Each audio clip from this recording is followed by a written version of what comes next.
Next topic is dimensions of business environment. There are two main dimensions business environment, micro and macro. आप भी अपने पिछले chapters में पढ़े होंगे इस बारे में. दो मेन डायमेंशंस होते हैं बिजनेस एनवायरनमेंट के, एक होता है माइक्रो और एक होता है मैक्रो. माइक्रो वो होता है जो कंसिस्ट करता है इंटरनल और एक्सटर्नल अफेयर्स के फैक्टर्स को लेकर के, और दूसरी तरफ मैक्रो इन्वायरमेंट वो होता है जो जनरल फैक्टर्स होते हैं, जैसे इकोनॉमिक हो गया, सोशल हो गया, टेक्नोलॉजी हो गया, पॉलिटिकल हो गया, लीगल फोर्सेस हो गए, ये सारी चीज़ों को इस फिगर की हेल्प से प्रॉपरली समझेंगे कि माइक्रो एनवायरनमेंट के क्या डायमेंशन, बिजनेस एनवायरनमेंट्स के क्या डायमेंशंस हैं. जैसे माइक्रो एनवायरनमेंट है तो ये कंसिस्ट कर कस्टमर हो गए हैं, मिडल मैन हो गए, कॉम्पिटिटर हो गए, फाइनेंशियर्स हो गए, सप्लायर्स हो गए, पब्लिक्स हो गए. और जो ये मैक्रो इकोनॉमिक है ना, ये इंक्लूड करता है जैसे economic factors, social factor. That means you can say कि micro economy means small, micro means small and macro means large. Micro means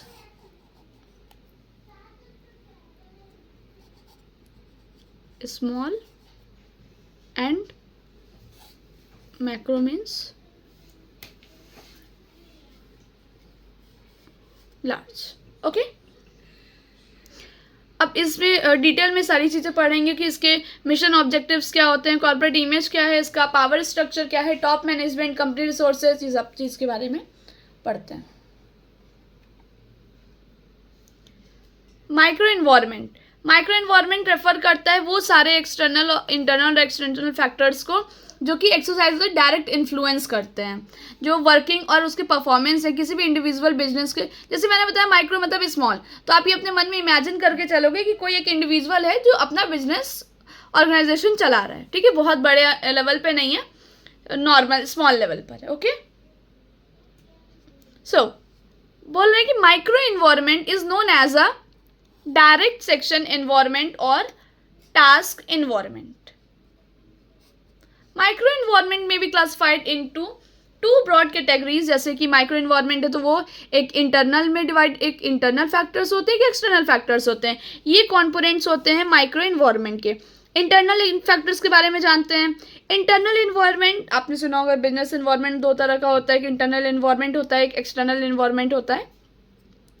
so internal environment जो होता है बिजनेस का, वो फैक्टर कुछ ऐसे फैक्टर्स होते हैं जो एग्जिस्ट करते हैं बिजनेस फर्म के अंदर ही ना. जैसे इंटरनल फैक्टर्स को अगर मैं बताऊं तो ये कंट्रोलेबल होते हैं. जाहिर सी बात है, अगर आपकी कंपनी है, आपकी कंपनी के जो इंटरनल अफेयर्स हैं, इंटरनल फैक्टर्स हैं, इंटरनल जो भी वर्क चले, जो भी मैनेजमेंट है, वो कंपनी के कंट्रोल में तो होगा ही. सो एक तरह से ये भी एक कीवर्ड्स बन जाता है, because the enterprise has a control over those factors. For example, जैसे उनका कोई कंपनी है, वो मॉडिफाई कर रही है या कोई चेंजेस कर रही है. अल्टर मीन्स चेंजेस करना, मॉडिफाई मीन्स कोई चेंजेस करना. ओके, ऑर्गेनाइजेशन स्ट्रक्चर को, उसके पॉलिसीज में प्रोग्राम्स को पर्सनल करना, फिजिकल फैसिलिटीज़ प्रोवाइड करना, मार्केटिंग मिक्स जैसे, तो ये सूट करता है जो इन्वायरमेंट के जो चेंजेस हो रहे हैं उस पर. ठीक है, जैसे भी कोई इंटरप्राइजेस है, उसे कभी कभी पूरा कंट्रोल नहीं होता है उसके इंटरनल फैक्टर्स पे.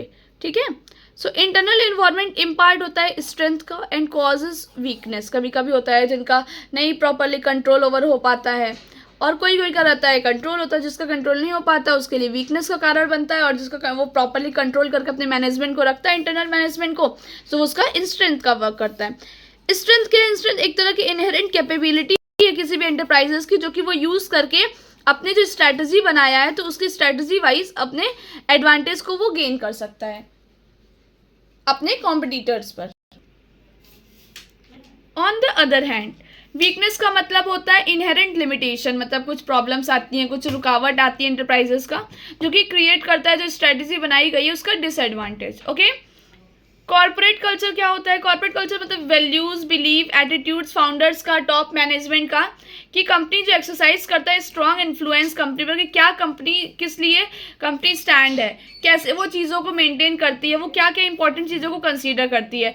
जब वैल्यू सिस्टम शेयर किया जाता है सारे मेंबर्स के द्वारा, तो ऑर्गेनाइजेशन और भी ज़्यादा यूजफुल और बहुत ज़्यादा सक्सेसफुल हो जाता है. सो इसलिए कहा जाता है कि जो वैल्यू सिस्टम है नारायण मूर्ति का, इट्स एक्सेप्टेंस, जो उसकी उनकी एक्सेप्टेंस है बाई कुछ हेल्प्स हैं जो अफेयर्स का, मतलब अफेयर्स के जो हेल्प्स हैं, वो रिस्पॉन्सिबल है बहुत हाई एथिकल एथिकल स्टैंडर्ड्स पर इन्फोसिस टेक्नोलॉजी के।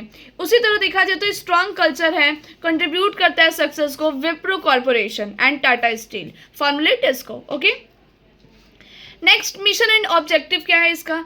सो बिजनेस फिलॉसफी का पर्पस ही यही होता है, फिलॉसफी उसकी पर्पस किसी भी कंपनी का यही होता है कि वो गाइड करते हैं अपने प्रायोरिटीज़ को, अपने बिजनेस स्ट्रैटेजी को। उनकी सारी चीज़ें क्या होती है? प्लानिंग वाइज होती हैं। प्रोडक्ट मार्केट स्कोप को, डेवलपमेंट प्रोसेस को, जो कि ये मिशन है, जैसे धीरू भाई अंबानी का जो मिशन था कि उन्हें रिलायंस बनाना है, एक बिगेस्ट ग्रुप बनाना है प्राइवेट सेक्टर में। तो प्रॉम्प्ट देखा जाए तो जो प्राइवेट सेक्टर्स में जैसे रिलायंस है, ये सब है, तो बिलीव ये सब क्रिएट किया कि हाँ प्राइवेट सेक्टर भी है, ये बहुत अच्छी होती है, विश्वास बढ़ाएं आप ये कह सकते हो। तो prompt in him to launch किया उन्होंने वर्ल्ड स्केल के प्लांट्स को, पेट्रोकेमिकल्स को, अदर इंडस्ट्रीज को। Ranbaxy mission to become a research based international pharmaceutical company, और ये इन्होंने लैंड किया जैसे कि जो फॉरेन मार्केट्स हैं इसमें भी। इसी तरीके से जो मिशन है, पर्पस है किसी भी कंपनी का, वो गाइड करता है कि उसको कैसे थ्रस्ट एरिया को रखना, पोर्टफोलियो स्ट्रैटेजी को रखना है। थर्ड है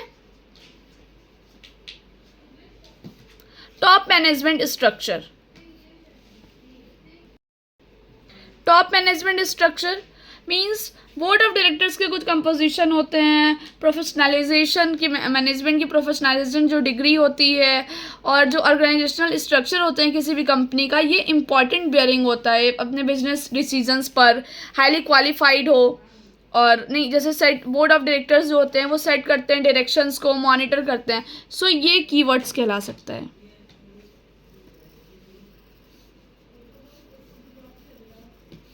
ये the performance of company, companies के पास हाई क्वालिफाइड और रिस्पॉन्सिबल बोर्ड मेंबर्स होते हैं, ठीक है, और कुछ साउंड मैनेजमेंट स्ट्रक्चर, साउंड में अच्छे मैनेजमेंट स्ट्रक्चर्स भी होते हैं, स्टाइल्स होते हैं जो फैसिलिटेट करते हैं टाइमली डिसीजन मेकिंग कर लेते हैं। जो शेयर होल्डिंग पैटर्न है कंपनी का, वो भी इन्फ्लुएंस करता है इसी फंक्शन के द्वारा। कुछ कंपनीज ऐसी होती हैं जो क्लोजली हेल्ड होती है, जैसे विप्रो है, ये जहाँ पर प्रमोटर्स हैं, होल्ड में होते हैं, जो प्रमोटर्स हैं यहाँ के, वो शेयर्स को मेजोरिटी में ही उनके पास है, मतलब शेयर मार्केट का, मतलब जो उनका शेयर्स है कंपनी का, उसका मेजोरिटी पार्ट उनके प्रमोटर्स के पास है।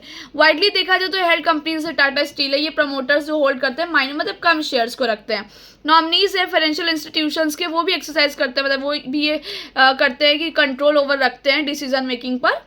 ये चीज़ है, जब भी financial institution have a large share holding in company, जब उनके पास लार्ज होता है तो उस चीज़ पे वो कंट्रोल रखना चाहते हैं। दैट मीन्स कि अगर उनका कंपनी में जो शेयर होल्डिंग है उनका लार्ज अमाउंट में है, तो जो फाइनेंशियल इंस्टीट्यूशन है उन पर वो कंट्रोल रखते हैं जब भी वो डिसीजन मेकिंग करते हैं। ओके, बोले Lord Swaraj Paul couldn't acquire control over DCM, मतलब वही बोला कि जो लॉर्ड स्वराज पॉल हैं उन्होंने वो नहीं एक्वायर कर पाए कंट्रोल अपने डीसीएम पर और इजॉर्ट्स पे। तो इस वजह से जो सपोर्ट है एक्सटेंड बाय फाइनेंशियल इंस्टीट्यूशन की तरफ से, उनको जो एक्सटेंड सपोर्ट मिला था प्रमोटर्स का इस कंपनी के। बोले पावर स्ट्रक्चर, जो इंटरनल पावर रिलेशनशिप है बोर्ड ऑफ डायरेक्टर्स के बीच में और चीफ एग्जीक्यूटिव के बीच में, ये बहुत इंपॉर्टेंट फैक्टर होता है। दैट मीन्स आपने कोई भी डिसीजन लिया है, किसी भी तरह का आपने कोई प्लानिंग की स्ट्रैटेजी रखी है, जब आपके हाथ में पावर स्ट्रक्चर होगा तभी आप उसको प्लान कर सकते हो। अदरवाइज आप सही होते हुए भी आपके पास वो अथॉरिटी नहीं होगी कि आप उसे लॉन्च कर सको या फिर यूज़ कर सको। तो इस तरह का जो एक्सटेंट है टॉप मैनेजमेंट का, वो इंजॉय करता है सपोर्ट ऑफ शेयर होल्डर्स के सपोर्ट को, एम्प्लॉयज़ को सपोर्ट को, जो कि डिफरेंट लेवल पर होते हैं और इम्पॉर्टेंट होते हैं ये चीज़ कि डिसीजन मेकिंग के लिए उनको बेयर करना और कंपनी की वर्किंग्स के लिए। कंपनी इमेज ब्रांड इक्विटी, बोला है कि जो इमेज है, ब्रांड इक्विटी है कंपनी का, वो प्ले करता है एक सिग्निफिकेंट रोल, जो कि फाइनेंस रेज करने में हेल्प होता है, अलायंस को फॉर्म करने में होता है, और डीलर्स को, सप्लायर और डीलर्स को ही चूज़ करने में हेल्प करता है, नए प्रोडक्ट को लॉन्च करना, फॉरेन मार्केट्स में इंटर करना। ओके,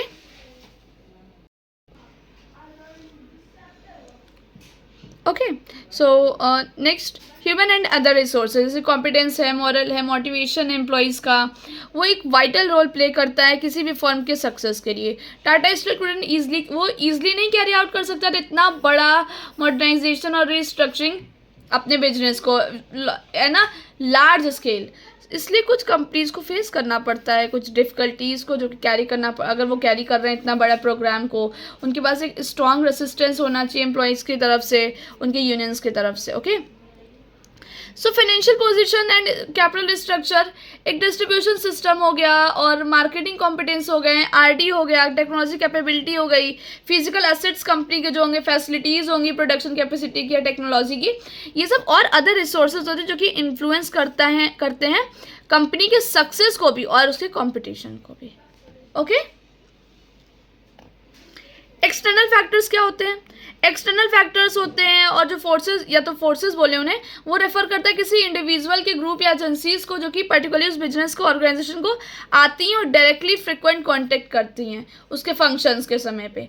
जैसे इंडिविजुअल, जैसे ये इंडिविजुअल्स होते हैं, जो ग्रुप्स होते हैं, उन्हें स्टेक होल्डर भी कहा जाता है। इनके पास ये स्टेक होता है, मतलब फाइनेंशियल इंटरेस्ट होता है वर्किंग और परफॉर्मेंस में बिजनेस ऑर्गेनाइजेशन के, और ये एग्जिस्ट करते हैं, ऑपरेट मतलब फंक्शन भी करते हैं ऑर्गेनाइजेशन के जो इमीडिएट ऑपरेटिंग एनवायरनमेंट है उसमें। पर जो माइक्रो फोर्सेस होते हैं वो इन्फ्लुएंस नहीं होते हैं, जो फर्म्स हो गए, पर्टिकुलर इंडस्ट्री हो गई मैनर में। जैसे एग्जांपल लेते हैं तो वन फर्म सप्लायर्स इन्वायरमेंटल में वो पूरी तरीके से चेंज कर सकता है दूसरे फर्म्स का, और वो हाउस सप्लाईज के लिए इवन जब वो कॉम्पिटिटिव फर्म्स होते हैं सारे इंडस्ट्रीज में, उनका सिमिलर होता है माइक्रो इन्वायरमेंट, उनका रिलेटिव सक्सेस डिपेंड करता है कि कितना वो फेस कर रहे हैं माइक्रो फोर्सेस को। कुछ माइक्रो इन्वायरमेंट जिन एक्सटर्नल एलिमेंट से मिलकर बने होते हैं। कस्टमर कौन है? The people who buy firm's product and services, they are their customers. मतलब कोई भी ऐसा व्यक्ति जो कंपनी का प्रोडक्ट या सर्विसेज को, तो वो क्या कहलाएगा? कस्टमर कहलाएगा। और बिजनेस ये एग्जिस्ट करता है, मतलब business exist to create satisfy customer. मतलब बिजनेस इस चीज़ पे बिलीव रखता है कि उन्हें कस्टमर्स को बनाना है, और दूसरी चीज़ कि कस्टमर्स का सेटिस्फेक्शन बहुत ज़रूरी होता है, कि कस्टमर उनके प्रोडक्ट्स, उनके सर्विसेज सेटिस्फाई हो।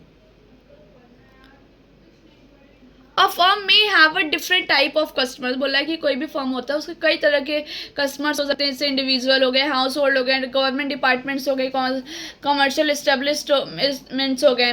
जैसे कि कोई कस्टमर है, उसकी कस्टमर्स हैं किसी पेपर कंपनी का, तो इंक्लूड स्टूडेंट्स भी होते हैं, टीचर भी होंगे, एजुकेशनल इंस्टीट्यूशंस भी होंगे, बिजनेस फर्म भी होंगे, और भी जो स्टेशनरी यूज़ करने वाले होते हैं वो रहते हैं। तो बोला है एक कंपनी को, मतलब to be a successful company, एक सक्सेसफुल कंपनी के लिए उन्हें ये ज़रूरी होता है समझना और ये चीज़ को जानना कि उन कस्टमर्स की क्या नीड है ना, और कस्टमर की क्या एक्सपेक्टेशंस है। अगर कोई फर्म सेलेक्ट कर लिया टारगेट की कस्टमर का जो ग्रुप है या मार्केट सेगमेंट है, इस किसी फैक्टर्स के बेस्ड पे, जैसे कि प्रॉफिटेबिलिटी हो गई, इलास्टिसिटी ऑफ डिमांड हो गया, और डिपेंडेबिलिटी हो गई, डिग्री ऑफ कंपटीशन हो गया, ग्रोथ प्रोस्पेक्टस हो गए, तो ये जनरली क्या होता है, ये रिस्की होता है डिपेंड करना कि सिंगल किसी एक कस्टमर ग्रुप के ऊपर, इसलिए उन्हें काफ़ी उनकी ज़रूरत पड़ती है। ओके, तो the customer becoming the customer environment is becoming a global due to increased globalization in the economy। जो कस्टमर इन्वायरमेंट है वो धीरे धीरे क्या हो रहा है, वो बन रहा है, बिकम अ ग्लोबल हो रहा है, क्योंकि जो ग्लोबलाइजेशन और लिबरलाइजेशन जो है वो बढ़ता जा रहा है किसी भी इकोनॉमी का। अब जैसे Indian market with the opening up of Indian market खुल रहा है, फॉरेन मार्केट हो रहा है, तो इस वजह से जो कस्टमर्स हैं वो क्या हो रहे हैं, वो और ग्लोबल होते जा रहे हैं मैटर ऑफ शॉपिंग के मैटर में। ओके, कॉम्पिटिटर्स मतलब एक कंपनी जिनके पास दोनों डायरेक्ट और इनडायरेक्ट कॉम्पिटिटर्स दोनों हैं। डायरेक्ट कॉम्पिटिटर्स मतलब आर द अदर फर्म्स, वो जो कि ऑफर करते हैं सेम और सिमिलर प्रोडक्ट सर्विसेज, जैसे कि सोनी टीवी फेसेस कर रहा है direct competition from the other brand like LG, Samsung, Videocon, BPL, ये सब है। इनडायरेक्ट कॉम्पिटिशन क्या होता है, जो कि फर्म से आता है किस तरीके से, डिस्क्रिमिनेटरी इनकम की तरह। जैसे एग्जांपल, एक सिनेमा हाउस है, फेसेस कर रहा है indirect competition from casino and other firms making entertainment, marketing entertainment. Okay, due to economic liberalisations and globalisation, Indian company are now facing, वही चीज़ बोल रहा है कि जो इन सब की वजह से ना जो इंडियन कंपनीज है वो भी फेस कर रही है कंपटीशन को, और डोमेस्टिक फर्म की तरफ से भी और मल्टीनेशनल कॉरपोरेशंस के भी तरफ से। सप्लायर्स की बात करें तो सप्लायर्स वो पीपल होते हैं या वो ग्रुप्स होता है जो कि रॉ मटेरियल की सप्लाई करता है कॉम्पोनेंट को कंपनीज को, और ये रिलायबल सोर्स होता है सप्लाई का। ये इनेबल करता है कंपनीज को कि कैरी आउट करिए आप, और बिना किसी इंटरप्शन ऑपरेशंस के, और कम से कम जो इन्वेंट्री कैरीज कॉस्ट होता है, मतलब जो इन्वेंट्री आप कैरी कर रहे हो तो उस पर कॉस्ट कम से कम रहनी चाहिए, ये चीज़ है। जो सप्लायर्स होते हैं ऑल्सो, ये सप्लायर्स भी इन्फ्लुएंस करते हैं क्वालिटी लेवल को, कॉस्ट ऑफ मैन्युफैक्चरिंग को, क्योंकि ये बहुत ही ज़्यादा रिस्की होता है डिपेंड करना किसी भी सिंगल सप्लायर के ऊपर। ओके, सो बोला स्ट्राइक और any other production problem of supplier में कॉज इंटरप्शन इन मैन्युफैक्चरिंग्स। बोला कि सप्लायर्स की तरफ से किस तरीके की प्रॉब्लम आ सकती है। सप्लायर की तरफ से ये प्रॉब्लम आती है कि कभी कभी जो स्टाफ्स होते हैं या जो भी रहता है वो लोग बैठ जाते हैं धरने पर, स्ट्राइक कर ले जाते हैं, तो ये सब प्रॉब्लम आती है। तो कोई प्रोडक्शन प्रॉब्लम आ गई तो इस तरह का रहता है। इसलिए ये एडवाइस दिया जाता है कि to develop and sustain multiple sources of supply, इसलिए अपने सप्लाई के लिए और भी मल्टीपल सोर्सेज का आप यूज़ करिए और अरेंज करिए, इसे डेवलप करते जाइए। कुछ कंपनीज जैसे Maruti Udyog undertake vendor development to ensure the timely and regular supply. वही चीज़ अभी से पीछे था, वही चीज़ है कि फास्ट डिलीवरी का बात है।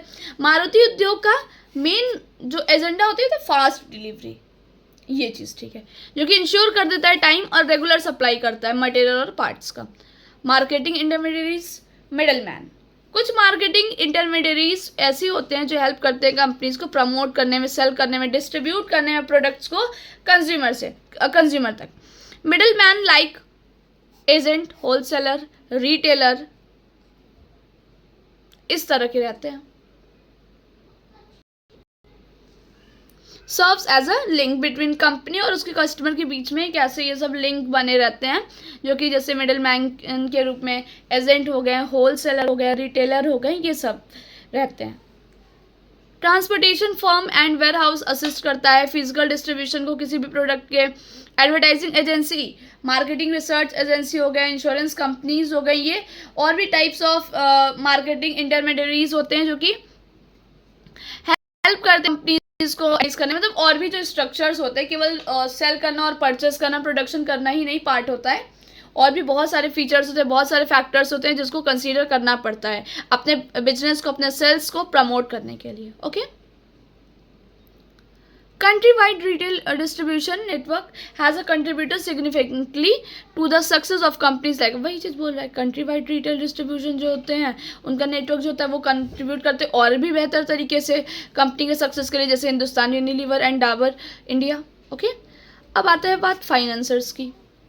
फाइनेंसर्स को share holder, financial institutions, debenture holders हो गए, या फिर और जैसे बैंक जो प्रोवाइड करते हैं फाइनेंस किसी भी कंपनी को। Okay, financial capacity, policy, attitude financiers का बहुत इंपॉर्टेंट फैक्टर होता है किसी भी कंपनी के लिए। जैसे कि कंपनी है वो फंड नहीं ले सकती है थ्रू शेयर्स के थ्रू, तो वो अगर फाइनेंसर्स है वो उसके पास आर नॉट रिस्क, मतलब वो रिस्क नहीं ले रहा है, फिर ये बात है।